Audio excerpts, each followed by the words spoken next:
A little Omega boy stopped speaking after a tragedy no one understood. When a rare Omega translator is called to help, buried grief, old wounds, and unexpected feelings begin changing 3 lives forever. So let's grab the headphones and dive into the story. Chapter 1. The Boy Who Wouldn't Speak. The first time Bram heard Eli's voice, it wasn't a word. It was a sound. A tiny, trembling Omega frequency hidden beneath silence. Most people in the examination room missed it completely. The nurses heard nothing. The pediatric specialist heard nothing. Even Niall, standing only a few feet away from his son, didn't react. But Bram froze. Because that fragile pitch wasn't random. It carried meaning. Fear. Confusion. Longing. The same emotions he had once heard from another small Omega curled beneath a hospital blanket years ago. His own son. Bram slowly lowered himself into the chair opposite Eli without speaking, knowing that direct questions often frightened traumatized Omega children even more, and simply allowed the room to settle into silence while the little boy watched him from beneath dark lashes, his tiny fingers gripping the edge of his oversized sweater as though it were the only solid thing left in the world. The child's scent drifted faintly through the room. Milk bread. Chamomile. Soft and sweet. Yet underneath it lingered something else. A strange emptiness. A missing note. The scent equivalent of a song missing half its melody. Children who lost a parent during infancy often developed incomplete scent foundations, especially Omega children whose instincts relied heavily on familial bonds. And Bram knew immediately that Eli's grief had settled somewhere deep enough to affect every part of his development. "Can you tell me what you noticed?" Niall finally asked. Bram looked up. The alpha surgeon appeared exhausted. Not physically, emotionally. His uniform was immaculate, his posture perfect. Yet his eyes carried the hollow look of someone who had been losing a battle for a very long time. "He isn't refusing to speak." Niall frowned. "Then why won't he answer anyone?" Bram glanced toward Eli. "Because he doesn't feel safe." The words hit harder than intended. Niall's expression tightened. For a moment Bram regretted saying them so directly. Then he noticed guilt flash across the alpha's face. Raw. Immediate. As though Niall had already accused himself of the same thing 1,000 times. "What do you mean?" he asked quietly. Bram folded his hands together. In Omega children, severe grief sometimes creates instinctive fear responses around authority sense. Especially alpha authority sense. Niall stared. "You mean me?" The room became silent. Bram didn't answer immediately. Because the truth wasn't that simple. "It isn't your fault." The words emerged softly. "Trauma doesn't care who caused it." Sometimes instincts connect pain to the nearest thing they understand. Niall looked toward his son. Eli immediately lowered his eyes. The sight seemed to physically wound him. Bram recognized that expression. He had worn it himself once. The face of a parent realizing love alone isn't always enough. And suddenly a memory crashed through him. A hospital room. Bright lights. The scent of blood. His mate screaming. Doctors rushing. Machines sounding alarms. His Omega bond mate's voice breaking apart into distressed pheromone frequencies that nobody around them could understand. Not even him. Not fully. Not until later. Not until the recordings were analyzed. Not until he discovered she had spent her final minutes desperately trying to communicate exactly what was wrong. And nobody understood. The memory struck so violently that Bram almost lost his composure. He forced himself back into the present. Eli was watching him now, studying him, almost cautiously, as if sensing something familiar. Pain recognizing pain. For the first time since entering the room, the child produced another tiny vocal frequency. A trembling note. Questioning. Bram answered with one of his own. Gentle. Reassuring. The effect was immediate. Eli's shoulders relaxed. Niall's eyes widened. What was that? Bram smiled faintly. Omega communication.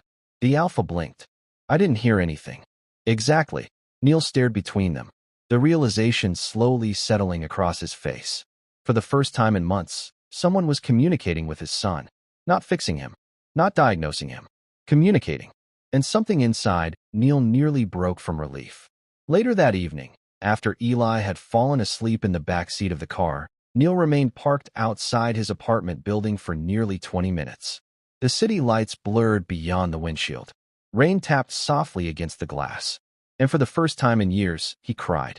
Not loudly, not dramatically, just quiet tears sliding down his face while his son slept only a few feet away. Because he had spent 4 years believing he was doing everything right. 4 years trying to be enough for both parents. For years convincing himself that working harder could somehow compensate for death. Yet somehow he had missed the fact that his child was terrified. The guilt settled over him like chains. When he finally looked into the rearview mirror, Eli was asleep, clutching the small toy wolf he carried everywhere. The toy had belonged to Niall's mate, the last thing she ever bought before giving birth. Niall swallowed painfully. "I'm sorry." His voice cracked. The sleeping child didn't hear him, but Niall whispered it anyway. Again, and again, and again, as though repeating it enough times might somehow reach the Omega who was no longer there. Across the city, Bram sat alone in his apartment after midnight. His untouched tea had gone cold. Rain streaked down the windows. The house felt too quiet. It always did. His son was spending the weekend with grandparents. The empty rooms echoed with memories. And despite years of therapy, years of work, years spent helping others survive tragedies similar to his own, some nights still felt unbearable. Tonight was one of them, because Eli had reminded him too much of the child he once held through endless nights of grief. Too much of the frightened little Omega who had stopped speaking after losing a parent. Too much of himself. Bram rose from his chair and walked toward the framed photograph resting on the bookshelf. His late mate smiled back at him from behind the glass. Jasmine. Honey. Warmth. A scent memory he could still recall perfectly despite the passing years. His fingers brushed the frame. You would have loved him. The words escaped before he could stop them. His throat tightened. Because he wasn't talking about Eli. Not really. He was talking about all the children he never got to give her. All the futures that vanished inside a hospital room. All the birthdays. All the anniversaries. All the ordinary moments stolen by fate. The grief never truly disappeared. It simply learned how to hide. And tonight, thanks to one silent little boy with chamomile scent and frightened eyes, every wound felt freshly opened again. Bram closed his eyes, trying unsuccessfully to steady his breathing, unaware that Eli's arrival was about to change his life in ways neither of them could imagine. Chapter 2. The Translator Who Heard What Others Couldn't. The following week marked the beginning of Eli's therapy sessions, though Bram quickly realized that calling them therapy sessions was misleading, because most days consisted of nothing more than the two of them sitting quietly together in a softly lit room designed specifically for Omega children, surrounded by books, plush toys, blankets infused with calming scents, and gentle instrumental music that barely rose above a whisper, while Eli observed everything with the cautious attention of a frightened animal waiting to determine whether a place was safe enough to lower its guard. Unlike many specialists, Bram never pushed. Traumatized Omegas rarely responded well to pressure, especially children. The more someone demanded speech, the further silence dug its roots. So Bram waited, day after day, session after session, building trust one tiny step at a time. Sometimes Eli would draw. Sometimes he would arrange toy animals across the carpet. Sometimes he simply sat beside Bram without interacting at all. Yet Bram noticed something remarkable. Whenever Niall wasn't present, Eli's vocal pheromone frequencies became stronger. Not words. Not yet. But emotions. Questions. Observations. Tiny fragments of communication invisible to everyone except a trained Omega translator. And every improvement came with a painful realization. The child wasn't incapable of speaking. He was afraid. One afternoon, Bram sat cross-legged on the floor helping Eli assemble a wooden puzzle when the boy suddenly froze. His small body became rigid. His scent shifted. Fear. Instantly, Bram followed his gaze toward the glass door. A tall alpha doctor had entered the hallway outside. Nothing threatening. Nothing unusual. Yet Eli's breathing immediately quickened. His hands trembled. The puzzle pieces slipped from his fingers. And then came the vocal frequency. A desperate trembling sound. So quiet that most people wouldn't even notice it. Bram's heart clenched, because he understood every bit of it. The child wasn't afraid of the doctor. The child was afraid of disappointing him. Afraid of speaking incorrectly. Afraid of failing. The fear had become so deeply embedded that even harmless alpha presence triggered panic. Slowly Bram shifted closer. Not touching. Never forcing contact. Simply offering reassurance. The frequency he responded with carried a message. You're safe. Nothing bad will happen. You can take your time. Eli's breathing gradually steadied.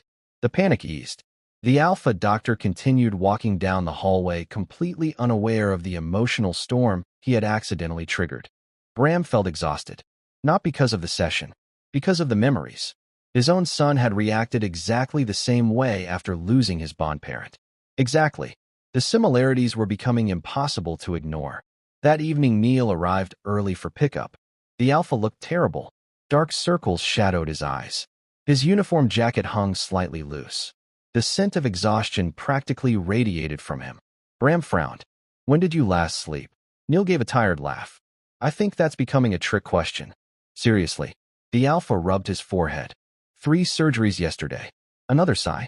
"Emergency transplant overnight." Then quieter. "Eli had a nightmare." Bram's expression softened. "Again?" Niall nodded. The answer hurt more than he intended to show. Because nightmares had become common. Some nights, Eli woke screaming. Other nights, he cried silently. And the worst nights were the ones where he simply stared at the ceiling until sunrise. "I don't know how to help him." The confession emerged almost as a whisper. Bram felt something tighten painfully in his chest. Because he recognized that helplessness. The feeling of watching someone you love suffer while possessing no ability to stop it. For years after losing his mate, Bram had watched his own child drown in grief. He remembered every sleepless night, every panic attack, every desperate attempt to make things better. And now Niall stood before him carrying the exact same burden. The resemblance was becoming dangerous. Not because of attraction, because of understanding. Understanding had a way of creating attachments before people realized what was happening. Weeks passed. Slowly. Painfully. Yet progress continued. Eli began using communication cards. Then gestures. Then written answers. Small victories accumulated one by one. Each achievement felt monumental.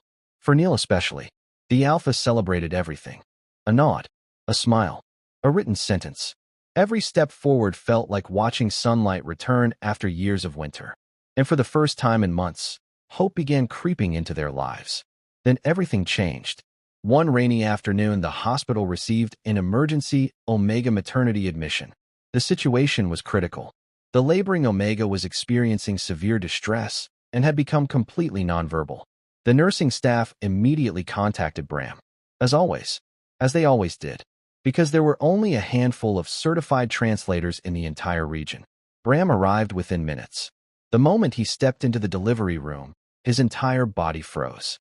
The scent, the sounds, the panic, the flashing monitors. Everything mirrored the worst day of his life. For a moment, he couldn't breathe, couldn't move, couldn't think. His late mate's final hours unfolded vividly behind his eyes. The blood, the fear, the helplessness, the desperate frequencies nobody understood. The room spun. Someone called his name. Again and again. Finally, Bram forced himself forward. The Omega patient was terrified. Her frequencies came in rapid bursts. Chaotic, broken, desperate. Bram listened, translated, relayed instructions to the medical team. Again, again, again. And then suddenly everything stabilized. The emergency passed. Both parent and child survived. The room erupted in relieved laughter and tears. But Bram couldn't join them. Because the success only reminded him of the one life he hadn't been able to save. His mate. The one person he would spend the rest of his life missing. After the delivery, Bram locked himself inside an unused hospital stairwell. His hands shook violently. His breathing became uneven. Years of carefully controlled grief finally cracking under pressure. Then a familiar scent drifted into the stairwell. Pine. Black tea. Winter smoke. Niall. The Alpha stopped several steps away. Not crowding him. Not speaking immediately. Just waiting. Giving Bram room to breathe. Eventually, Bram laughed bitterly. "I saved someone today." His voice broke. Niall stayed silent. "I should feel happy." The Omega wiped his eyes. "But all I can think about is that nobody saved her." The confession shattered something inside him. Years of guilt pouring out all at once. "I keep wondering what would have happened if someone like me had been there." His shoulders trembled. "If I'd understood sooner. If I'd heard her. If I'd known." Niall slowly sat beside him on the cold staircase. Neither touched. Neither looked at the other. Two grieving people sharing silence. Sometimes silence was kinder than words. After several minutes, Niall finally spoke. "You loved her." Bram closed his eyes. And it still wasn't enough. The Alpha's answer came immediately, painfully certain. It never feels like enough. The words settled heavily between them, because Niall knew exactly what he meant. He still remembered standing beside a hospital bed 4 years earlier, while doctors informed him that his Omega mate was gone. He still remembered carrying a newborn infant in his arms, while simultaneously planning a funeral. He still remembered wishing he could trade places. Some losses never stopped echoing, no matter how many years passed. For a long time, neither of them moved. The rain continued outside. The hospital continued functioning. Life continued marching forward. Yet on that lonely stairwell, two broken hearts quietly acknowledged each other's scars. And neither realized that this moment would become the beginning of something far deeper than friendship. Meanwhile, far across the hospital, little Eli sat waiting with a nurse, clutching his toy wolf, listening, watching, and for the very first time, he whispered a sound so soft nobody nearby noticed it. A single omega frequency, a question, one carrying the emotional meaning of only 3 words. Where's Bram? And somewhere deep inside himself, the child had already begun choosing the person who made the world feel safe again. Chapter 3: Ghosts Inside Hospital Walls. By the beginning of the 3rd month, Bram had become a fixture in Eli's world. Not intentionally, not because anyone planned it. It simply happened the way sunlight gradually fills a room, so slowly that nobody notices until one day the darkness is gone. Every Tuesday and Thursday morning, Eli arrived carrying his worn stuffed wolf and settled into the same corner of the therapy room, while Bram prepared activities designed to encourage communication.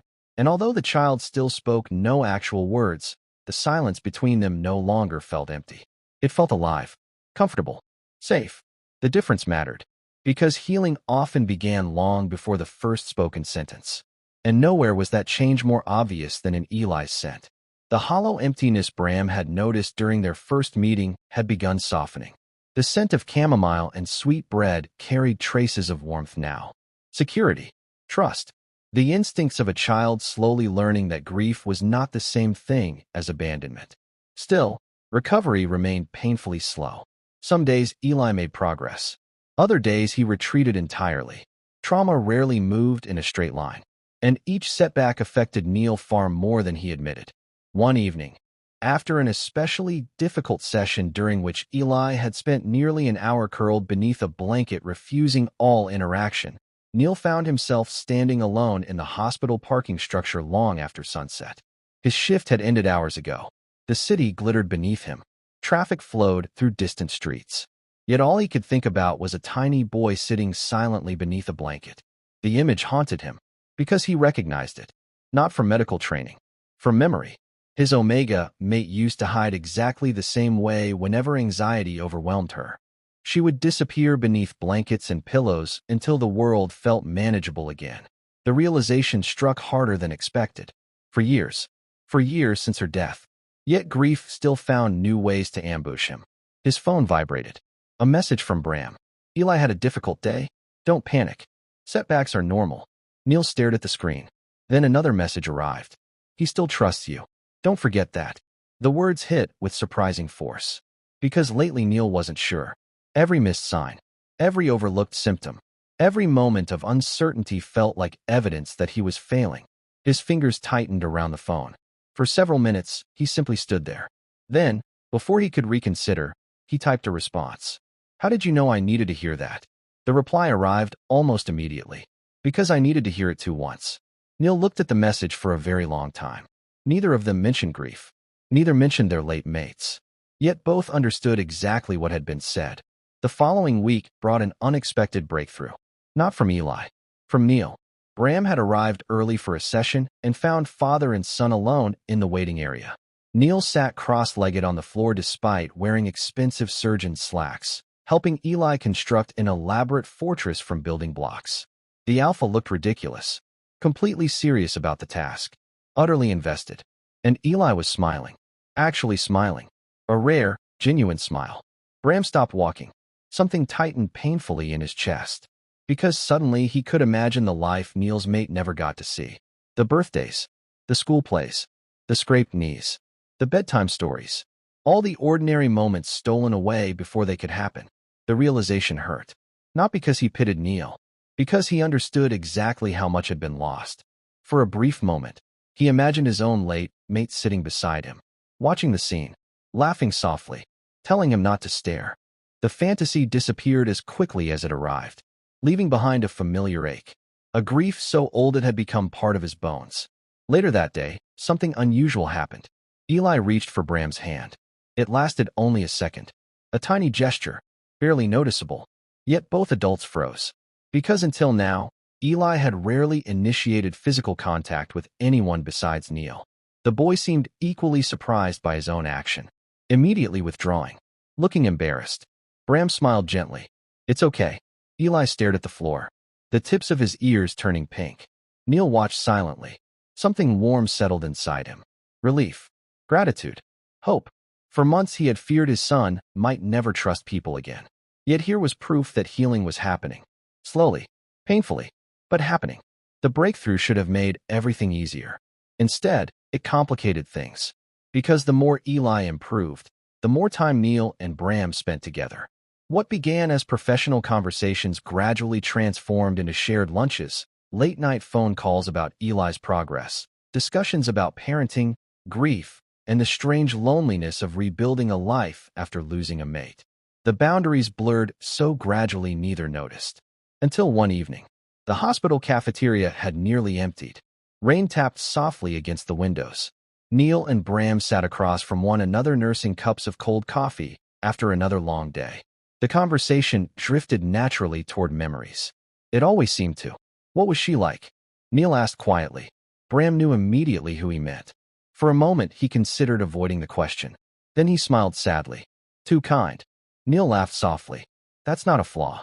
It is when you're married to someone who adopts every stray animal they find. The memory brought genuine warmth to Bram's face. For the first time, he wasn't remembering the hospital room. He was remembering life. The way she laughed. The way she stole blankets. The way she insisted every injured creature deserved a home. Across the table, Niall listened carefully. Then he began sharing stories of his own mate. Small stories. Ordinary stories. The kind people rarely tell after grief because they hurt too much. The way she sang while cooking. The way she always won arguments. The way she cried during children's movies. Hours seemed to disappear. For a while neither felt lonely. And that terrified Bram. Because loneliness had become familiar. Predictable. Safe. The idea of needing someone again felt far more dangerous.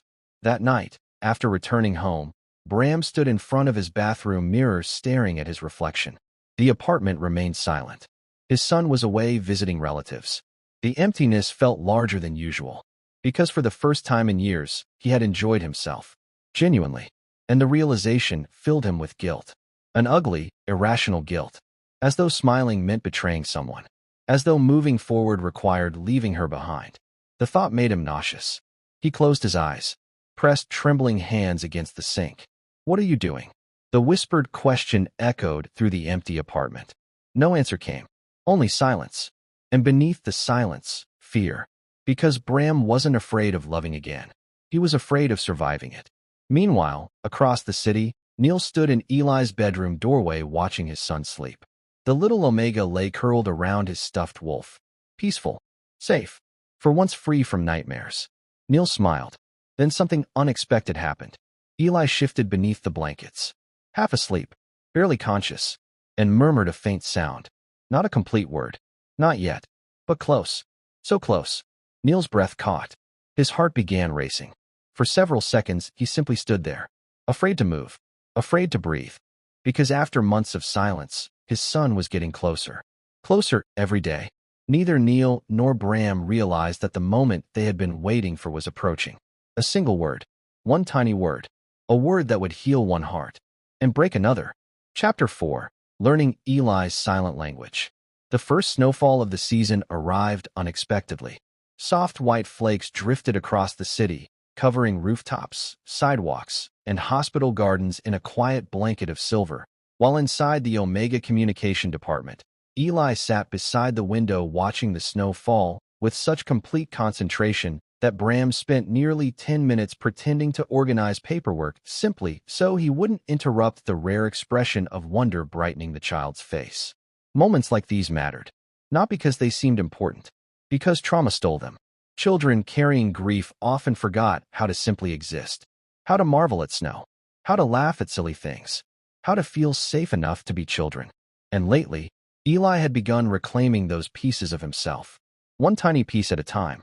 The child still rarely spoke, still froze around unfamiliar alphas, still struggled when overwhelmed. But there were changes now, small changes, hopeful ones. He played more, smiled more. Sometimes he even initiated communication through omega frequencies before Bram spoke first. For most people, such progress would seem insignificant. For Bram, it felt miraculous, because he knew exactly how difficult every step was.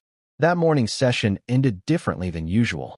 Instead of remaining in the therapy room, Eli unexpectedly tugged on Bram's sleeve and pointed toward the hospital garden. The request surprised him. The child almost never initiated activities. Bram glanced outside. Snowflakes continued falling gently. You want to go out there? Eli nodded. A small movement, yet decisive. Moments later, they were walking carefully through the snow-covered paths, while Eli's boots left tiny footprints behind them. And for nearly 20 minutes, neither spoke as they wandered between sleeping flower beds and frost-covered trees, the world unusually quiet beneath the falling snow. Then Eli stopped, his eyes fixed on a small bird perched atop a nearby branch. The bird chirped, fluffed its feathers, then flew away. Something about the sight seemed to affect him deeply. Bram noticed immediately. What is it? The boy lowered his gaze. His scent shifted. Sadness. Longing. Then came a faint omega frequency. Questioning. Bram listened carefully. The meaning arrived gradually. Not through words. Through emotion. The child wasn't asking about the bird. He was asking about someone leaving. Someone who never came back. Bram's chest tightened. Because suddenly he understood. The bird had reminded Eli of his missing parent. Of absence. Of loss. Of people who disappeared forever. For several seconds Bram couldn't speak, because he remembered asking the exact same questions after his own mate died. Remembered watching his son ask them too. Eventually he crouched beside Eli. You miss them? The child nodded, tiny shoulders trembling. Bram swallowed hard. So do I. The confession surprised both of them. Neither had expected it. Yet once spoken, the truth lingered warmly between them. A bridge. A connection. Not between therapist and patient, between two people carrying the same wound.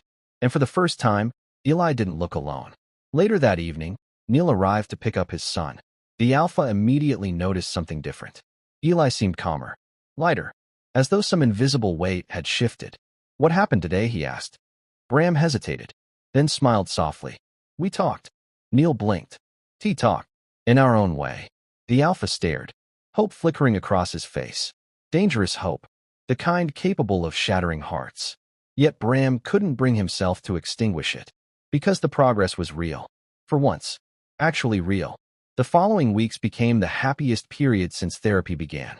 Eli's recovery accelerated. He started using simple communication boards more confidently. He laughed more often. He sought comfort instead of withdrawing. The nightmares decreased. Even his scent strengthened. Milk bread, chamomile, and now something brighter. Something healthier, like spring returning after winter. For the first time since beginning treatment, Bram allowed himself to believe the child would fully recover. And that belief terrified him, because hope always carried risk. The higher it climbed, the farther it could fall. One afternoon, Bram received an unexpected phone call. His son. The call itself wasn't unusual. What followed was, Papa. The teenage Omega sounded hesitant. Can I ask something? Of course. A pause. Then, are you happy lately? Bram froze. His grip tightened around the phone. The question felt strangely intimate, dangerously accurate. Why would you ask that? Another pause. You smile more. The answer struck him harder than expected. Because children notice things adults missed. His son continued quietly. I haven't seen that smile in years. Bram lowered himself into his office chair, unable to speak. The conversation shifted topics shortly afterward. Yet the words lingered long after the call ended. You smile more. The realization unsettled him, because he knew exactly when it started. The day a frightened little Omega and an exhausted alpha surgeon entered his life. Meanwhile, Niall faced a different struggle, one he hadn't admitted to anyone, not even himself. At first, Bram had simply been Eli's translator, then his therapist, then his friend. But lately something had changed. The realization arrived unexpectedly during a hospital board meeting. Someone mentioned Bram's name, just casually, nothing important. Yet Niall immediately looked up, listening, interested. The reaction was automatic, instinctive, and deeply alarming, because bonded alphas weren't supposed to notice such things, even widowed ones. For years, Niall had buried every possibility of future attachment beneath grief and responsibility. His life revolved around Eli. Work, survival, nothing else. Yet now he found himself wondering whether Bram had eaten lunch, whether he was sleeping enough, whether the sadness in his eyes had eased. Questions that had nothing to do with therapy, nothing to do with professional concern. Questions belonging to something far more dangerous, something Niall wasn't ready to name. The breaking point came unexpectedly. One rainy evening, one ordinary therapy session, one seemingly insignificant moment. Eli was drawing at a small table while Bram completed paperwork nearby. Niall sat across the room reading. The atmosphere felt peaceful, comfortable, safe. Then suddenly the lights flickered. A brief electrical issue. Nothing serious. But the darkness startled Eli. The child's pencil slipped from his hand. His body tensed, fear flashing across his scent. Immediately both adults moved. Instinct. Pure instinct. Bram reached him first, kneeling, offering reassurance. Niall arrived seconds later, concern flooding his features. For one brief moment the child stared between them, then did something neither man expected. He grabbed both their hands, at the same time, refusing to release either. The gesture lasted less than a minute, yet it left the room utterly silent, because none of them could ignore what it represented. Safety, trust, connection. Eli wasn't choosing one person. He was reaching for both, and somehow that made the moment even more emotional. The child eventually relaxed. The fear passed. The lights stabilized. Life continued. Yet something fundamental had shifted. For the first time, the image of the three of them together no longer felt impossible. And that realization frightened Bram almost as much as it comforted him. Because the heart could survive grief. What terrified him was the possibility of hope. A month later, after nearly a year of silence, the word finally came. And when it did, it shattered two hearts in completely different ways. Chapter 5. The Word That Broke a Father. For nearly a year, Niall had imagined the moment. Not intentionally, not every day, but during quiet moments. While driving home from work. While watching Eli sleep. While folding tiny clothes fresh from the laundry. While standing alone in grocery store aisles staring blankly at cereal boxes. The dream always remained the same. A single word. Dad. Nothing grand. Nothing dramatic. Just one small word spoken by the child he loved more than his own life. One word proving that despite every mistake, every failure, every moment of uncertainty, he had still managed to reach his son. The hope became a secret, one he never shared with anyone, not even Bram. Especially not Bram, because speaking it aloud felt dangerous, like tempting fate. So he carried it quietly, protected it, nurtured it, and waited. The day everything changed began like any other. Rain drummed softly against hospital windows. The city remained wrapped in gray clouds. Patients moved through hallways. Doctors hurried between departments. Nothing seemed unusual. Nothing hinted that lives were about to change. Eli sat in the therapy room working on a puzzle while Bram completed session notes nearby. The child appeared relaxed, comfortable, his scent warm and steady. One of the best days they'd had in months. Niall arrived early, still wearing surgical scrubs, still carrying exhaustion in every line of his body, but smiling, because Eli had gone nearly 3 weeks without a major regression. 3 weeks. A record. The progress felt miraculous. As he entered the room, Eli immediately looked up.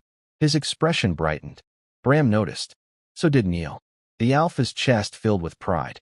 His son looked happy, safe, healing. For a few precious moments, everything felt right. Then disaster struck. A loud metallic crash exploded somewhere in the hallway.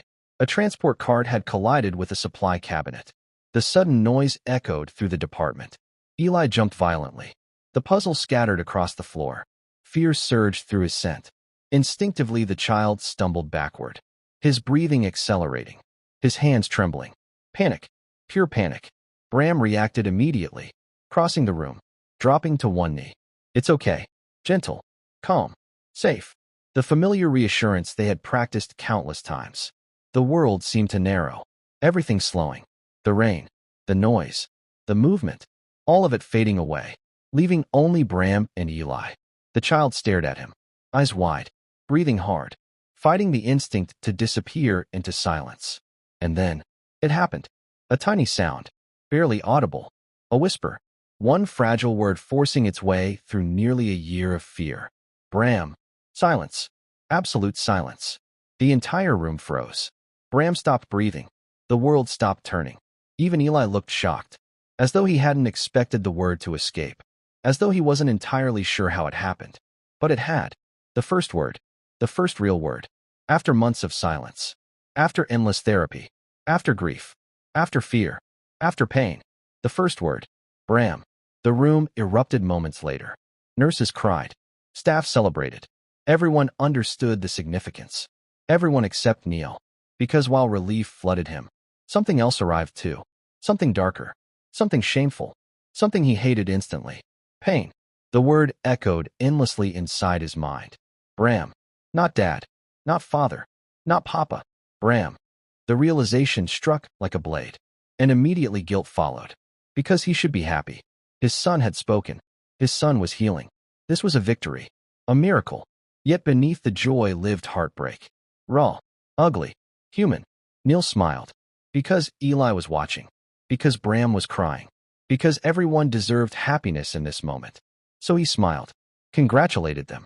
Celebrated. Played the role perfectly. Nobody noticed the crack forming beneath the surface. Nobody except Bram. That evening Niall drove home through heavy rain. The windshield blurred beneath endless water. Traffic lights reflected across wet streets. Eli sat quietly in the back seat, holding his stuffed wolf, occasionally glancing toward his father. The child seemed happy, proud, hopeful. Niall should have felt the same. Instead, his chest hurt. Every breath hurt. Every thought hurt. Because no matter how much he tried to reason with himself, one question kept returning. Why not me? The thought disgusted him, made him feel selfish, pathetic. His son had accomplished something incredible, and all he could think about was himself. The guilt became unbearable. By the time they reached home, he felt exhausted, emotionally hollow. Yet the worst part was still waiting. That night, after Eli had fallen asleep, Niall entered the child's bedroom one final time before going to bed. Moonlight filtered softly through the curtains. The room smelled faintly of chamomile. Peaceful. Safe. Eli shifted beneath the blankets. Half asleep. Barely conscious. Then his tiny fingers found the stuffed wolf. The old toy his late Omega mate had purchased before giving birth. The last gift she ever gave. And suddenly Niall broke. Completely. The tears arrived without warning. Without control. Years of grief colliding with fresh wounds. He sank into the chair beside the bed, covering his face, trying desperately not to make noise. Because he couldn't stop thinking about her. Couldn't stop imagining how proud she would have been today. Couldn't stop wishing she were here. Couldn't stop wishing their son had spoken to both of them. The loneliness felt crushing, overwhelming, ancient. For years he had survived by focusing on responsibilities. Work, parenting, schedules, tasks. Now, for the first time, he felt the full weight of everything he had lost. And it hurt. So much. Across the city, Bram sat awake in his apartment long after midnight. Unable to sleep. Unable to stop replaying the moment. The word. His name. The first word. A miracle. Yet instead of happiness, guilt consumed him. Because he had seen Niall's face. Seen the brief flicker of pain. Seen the heartbreak hidden beneath celebration. The Alpha had concealed it well. Too well for most people. But Bram recognized grief. Recognized guilt. Recognized self-blame. Because he lived with them every day. And tonight, he feared something terrible.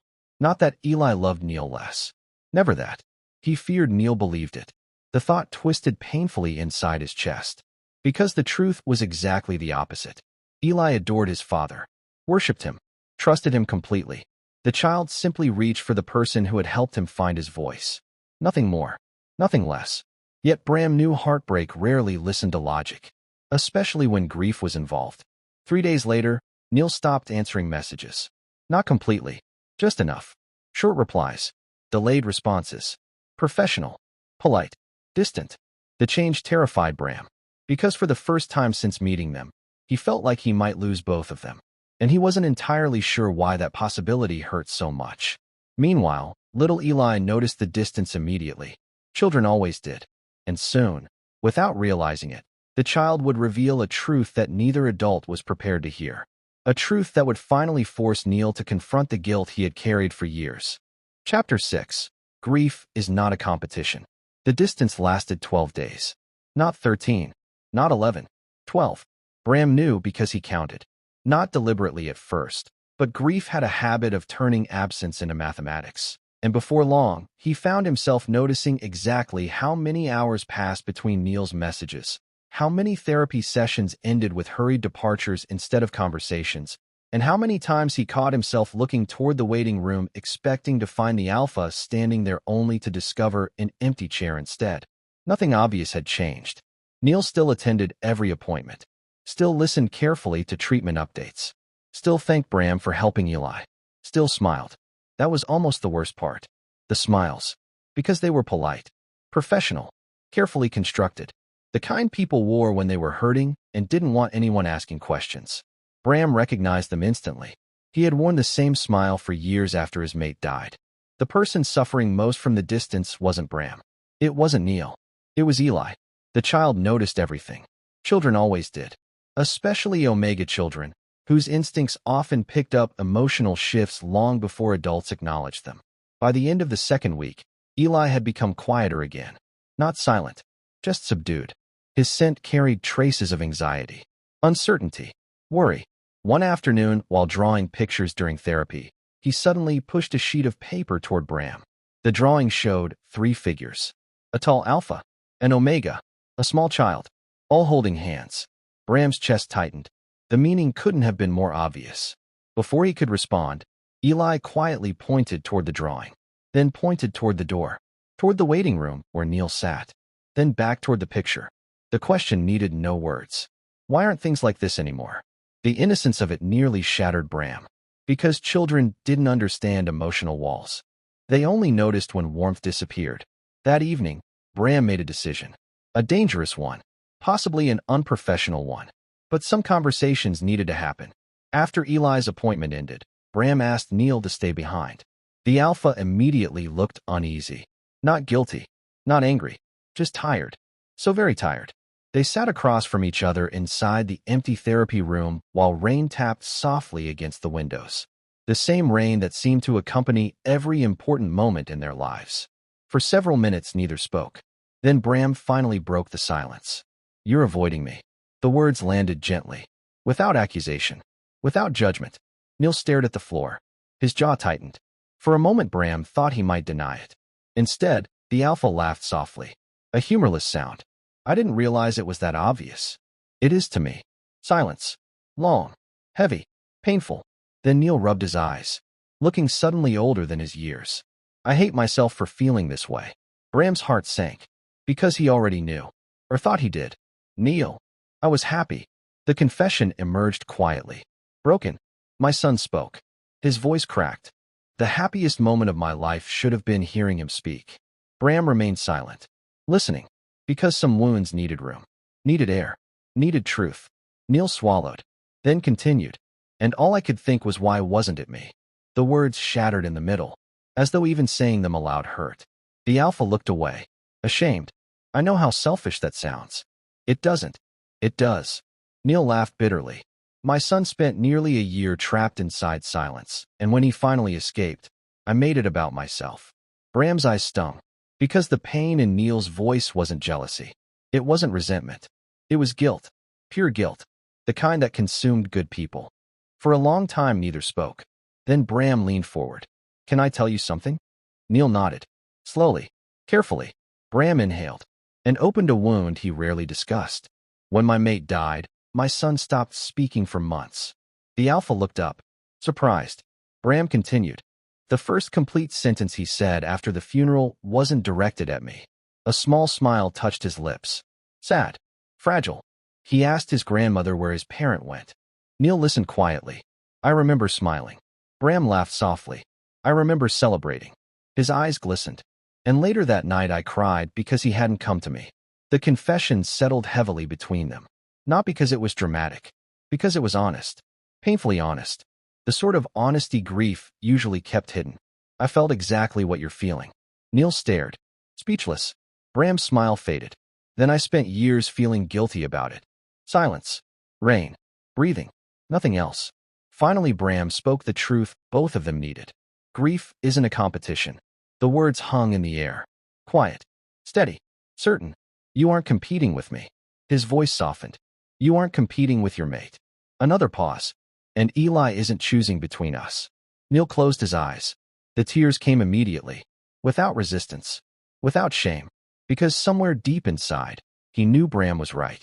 Yet hearing it from someone who truly understood changed everything.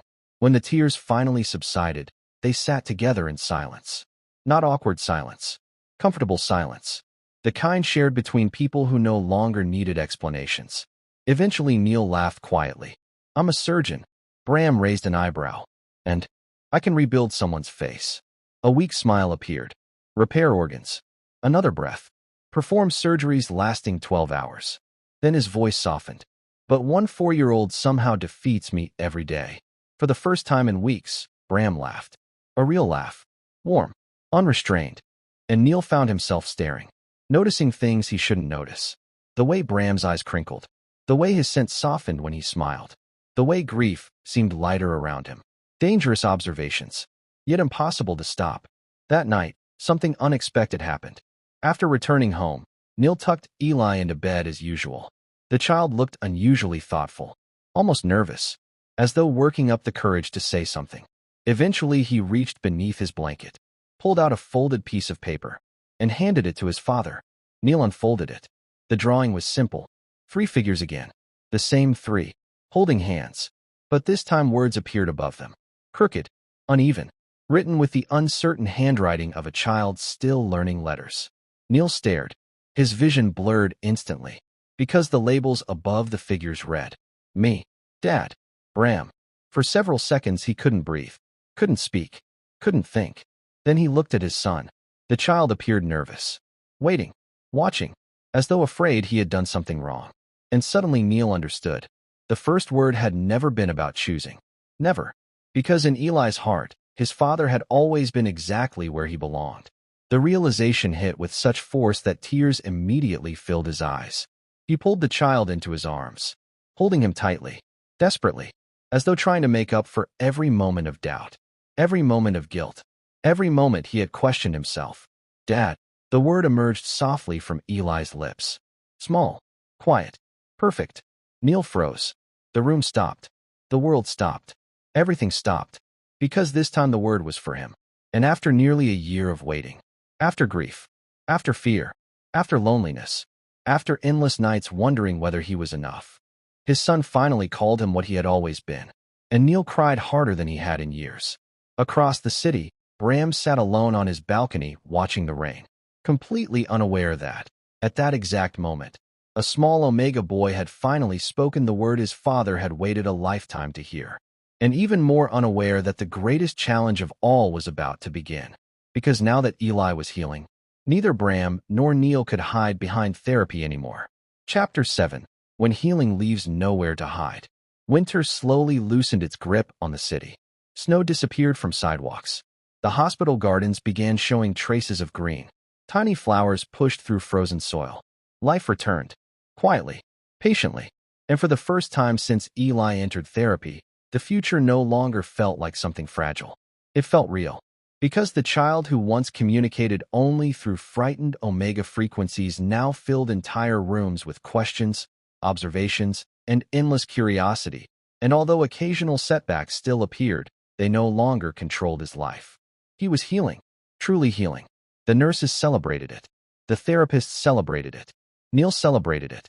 Even Bram, who had spent years guarding himself against hope, found it impossible not to smile whenever Eli excitedly launched into stories about school, cartoons, or the latest adventures involving his beloved stuffed wolf.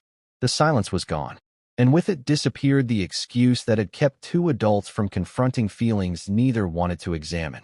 One afternoon, nearly 14 months after their first meeting, Bram finalized Eli's discharge report. The document was only a few pages long. Clinical. Professional. Simple. Yet Bram stared at it for almost 20 minutes, unable to sign. Because once he did, everything would change. The official relationship would end. No more weekly sessions. No more scheduled visits. No more reasons. The realization unsettled him more than it should have. Eventually, he signed anyway. The ink seemed impossibly final. The discharge meeting took place on a warm spring afternoon. Eli spent most of it bouncing excitedly in his chair. Proud, happy, completely unaware that the adults in the room were struggling far more than he was. Niall listened carefully while Bram explained recommendations, future support options, and follow-up procedures.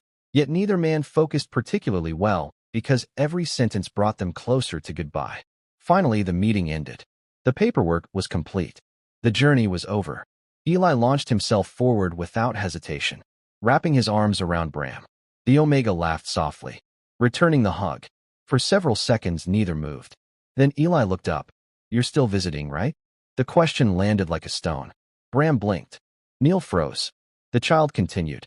"Just because therapy is finished doesn't mean you disappear." His voice carried genuine concern, as though the possibility had never occurred to him before now. Bram felt his throat tighten. "No." His answer came immediately. Too immediately. "Of course not." Eli visibly relaxed. Satisfied. The response earned a small smile from Niall, one carrying more emotion than words ever could. Weeks passed, then months, and somehow Bram never disappeared. At first there were casual visits, lunches, weekend outings, school events, small moments. Nothing dramatic, nothing rushed. Just three people gradually discovering what life looked like outside hospital walls. The transition should have felt awkward. Instead, it felt strangely natural, dangerously natural, as though they had been doing this for years. One Saturday afternoon, they visited a lakeside park outside the city. The weather was perfect. Children played along the shore. Families gathered beneath flowering trees. And for several hours, everything felt peaceful, until Eli wandered off toward an ice cream stand, leaving Bram and Niall alone. For the first time all day, silence settled between them. Comfortable. Familiar. Then Niall spoke. "You know what's strange?" Bram glanced toward him. "What?" The alpha smiled softly.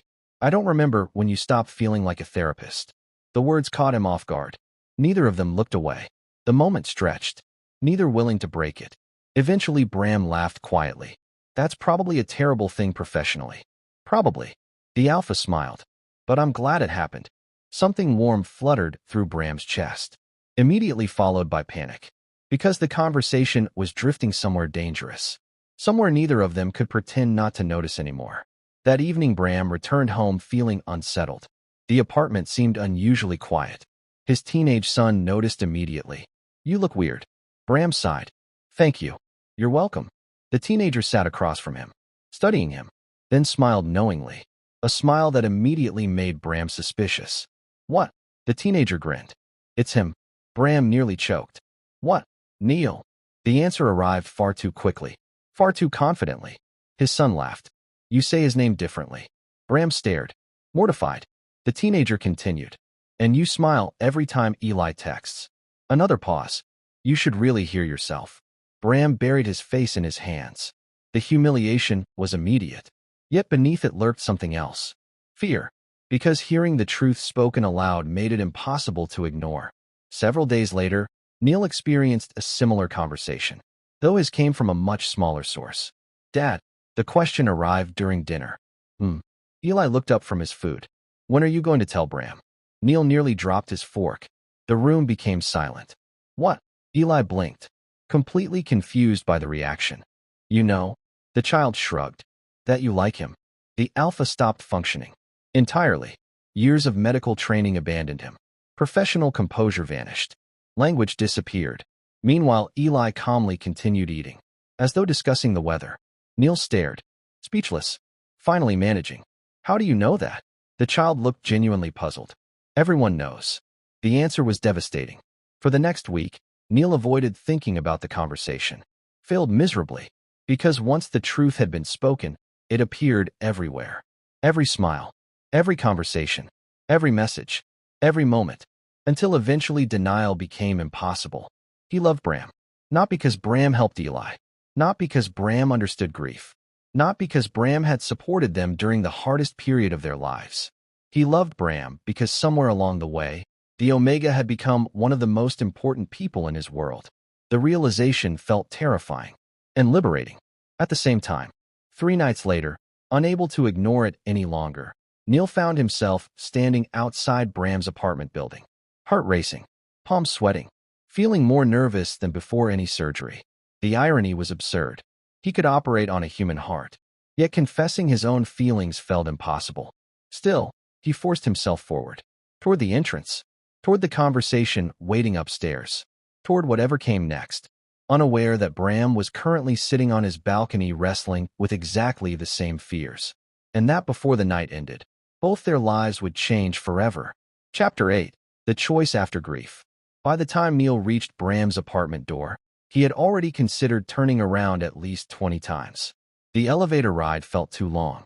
The hallway felt too quiet. His heart felt absurdly loud. For years he had walked calmly into operating rooms where lives depended on his decisions, had delivered impossible news to families, had remained steady through emergencies that left younger doctors trembling.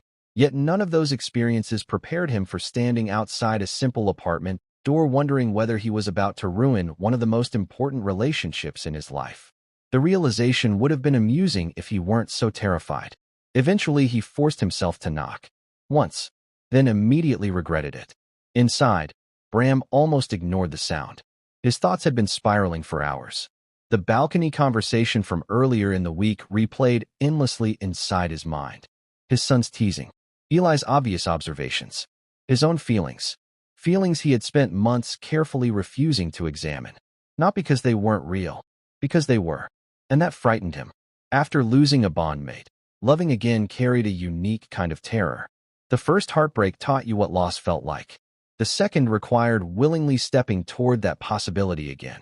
The knock sounded a second time. Bram rose from the couch, crossed the room, opened the door, and froze. Niall stood there, equally startled, as though neither had expected the other to actually exist beyond their thoughts. For several seconds nobody spoke.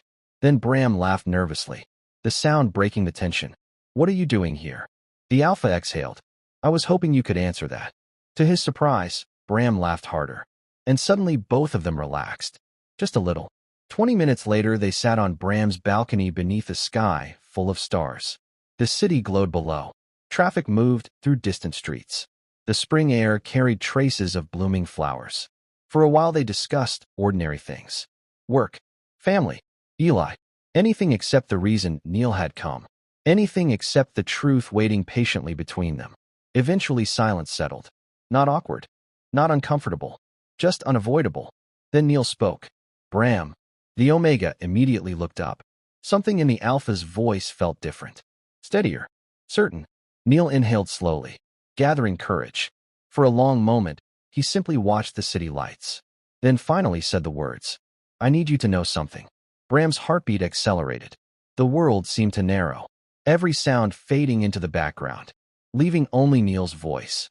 The Alpha turned toward him, eyes honest, open, unhidden. And suddenly Bram understood. Before a single word was spoken, he knew.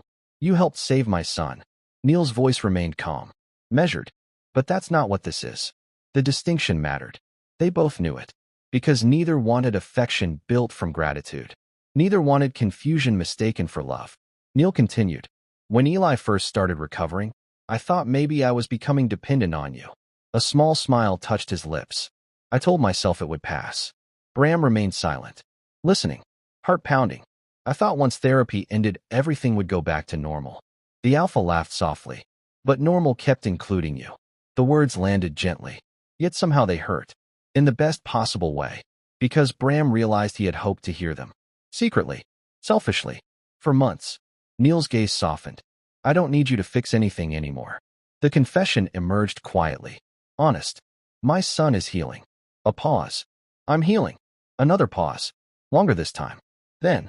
"And somehow you're still the person I want to call when something good happens." Bram lowered his eyes. Overwhelmed. The emotion felt almost too large for his chest. Too large for language. Years of loneliness suddenly colliding with hope. Dangerous hope. The kind capable of changing everything. "I love my mate."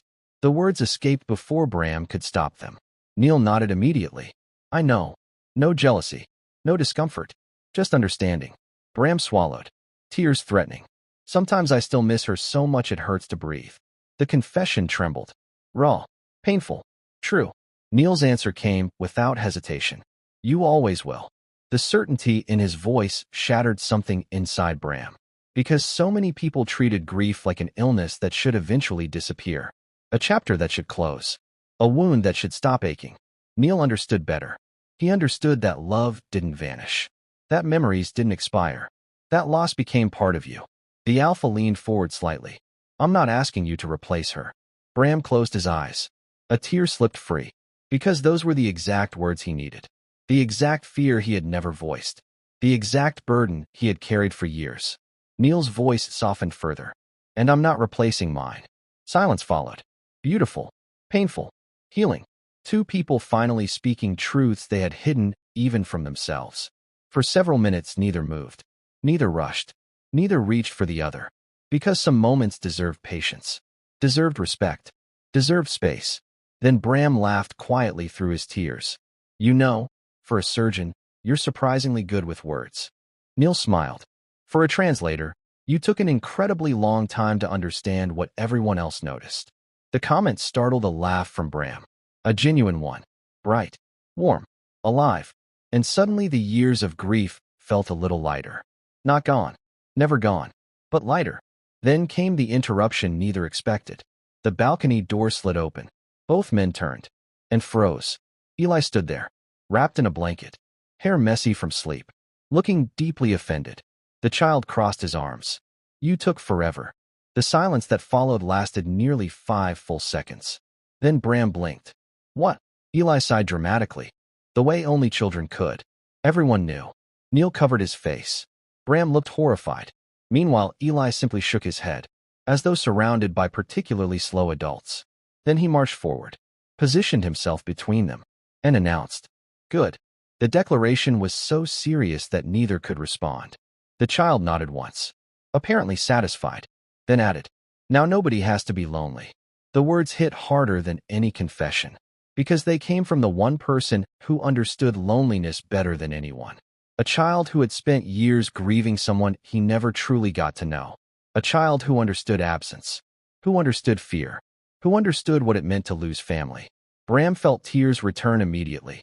Niall wasn't doing much better. And completely unaware of the emotional destruction he had caused, Eli yawned, pulled his blanket tighter, then asked the most important question of the evening. So are we having pancakes tomorrow or not? Later that night, after Eli finally fell asleep on the couch, Bram and Niall sat together beneath the stars. No dramatic declarations. No rushed promises. No impossible vows.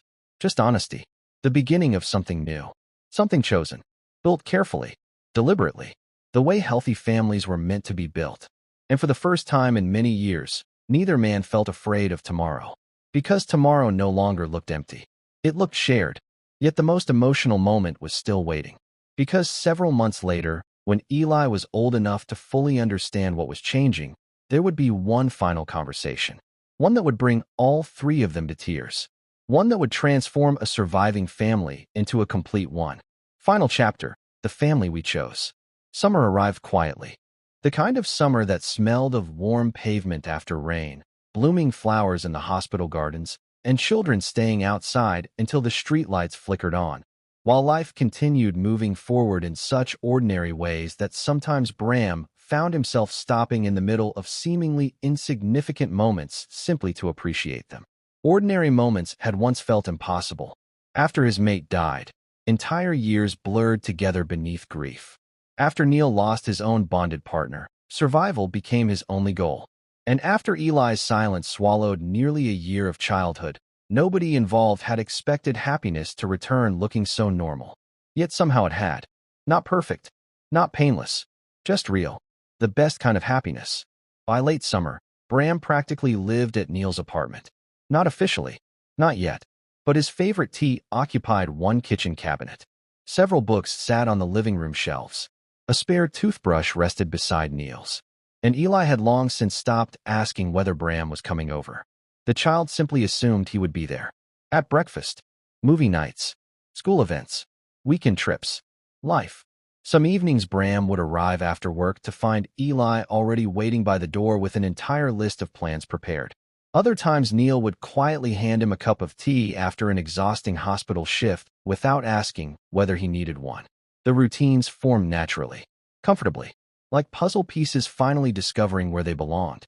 Still, neither adult rushed anything, because both understood what family meant, what commitment meant, and most importantly, what loss meant.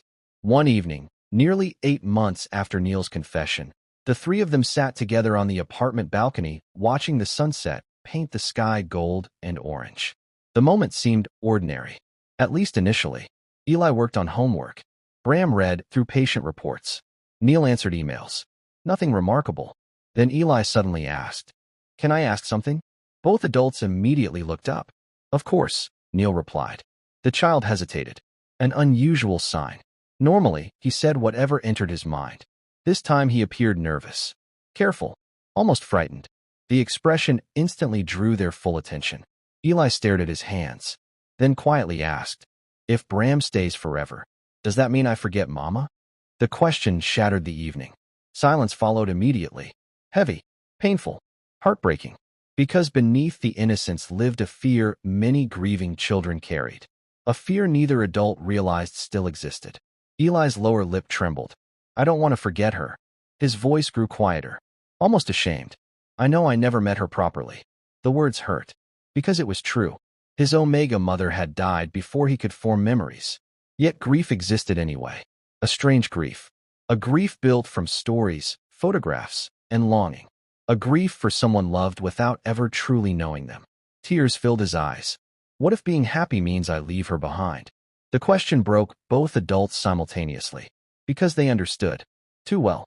For years they had wrestled with the exact same fear.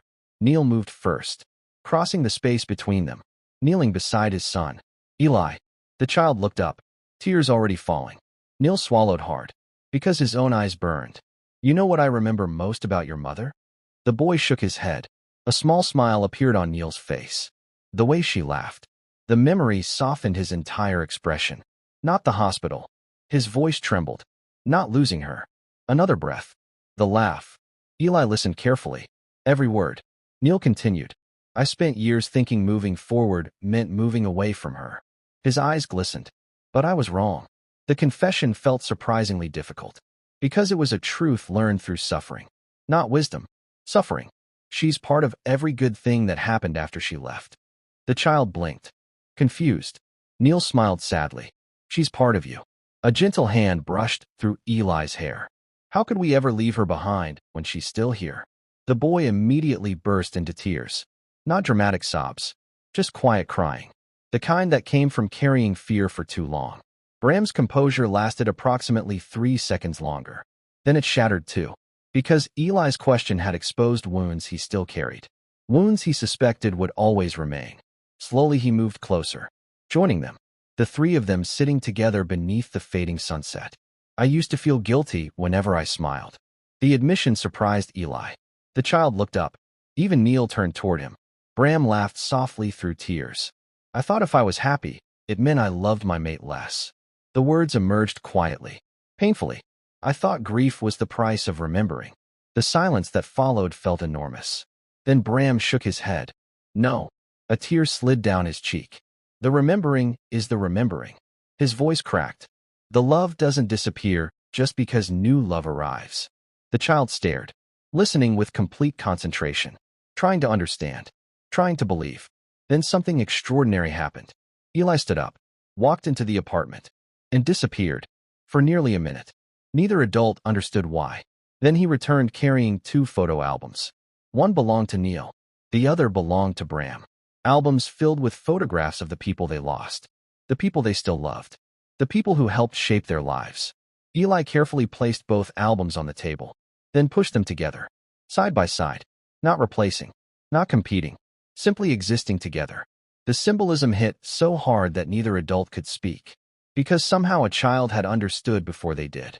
Love wasn't a limited resource. Memories weren't threatened by happiness. The heart didn't have to choose. The sunset eventually disappeared. Stars emerged overhead. The city lights flickered below, and the three of them remained there for hours, sharing stories, Photographs, memories, laughter, tears, everything. For the first time, the people they lost felt present without feeling painful, loved without feeling tragic, remembered without feeling heavy. Several months later, on a cold autumn morning, Bram officially moved into the apartment. There was no dramatic ceremony, no grand announcement, just boxes, furniture, laughter, and Eli attempting to direct the entire process despite being 7 years old. By evening, the apartment looked chaotic, half unpacked, completely disorganized. Perfect. The three of them collapsed onto the living room floor, surrounded by cardboard boxes. Exhausted, happy, home. Then Eli looked around the room, at Bram, at Niall, at the life they had built together, and smiled. A bright, effortless smile. The kind nobody had seen during those long, silent months. "You know," he announced proudly. "What?" The child snuggled between them, completely content. "I think this is what healing looks like." The statement stunned both adults. Because after everything they had survived, everything they had lost, everything they had rebuilt, the child was right. Not perfection, not forgetting, not replacing. Healing. And as Bram wrapped one arm around Eli while Niall reached for his hand, both men found themselves looking toward the future without fear. Not because pain had vanished, not because grief was gone, but because they finally understood something important. The people they loved would always remain part of their story, and the family they chose would carry those memories forward together, one ordinary day at a time. The end. And that's the end of this emotional journey. If this story touched your heart, don't forget to like, share, and subscribe to Eclipse Chronicles for more heartfelt Omegaverse stories. Thank you for listening, and we'll see you in the next story.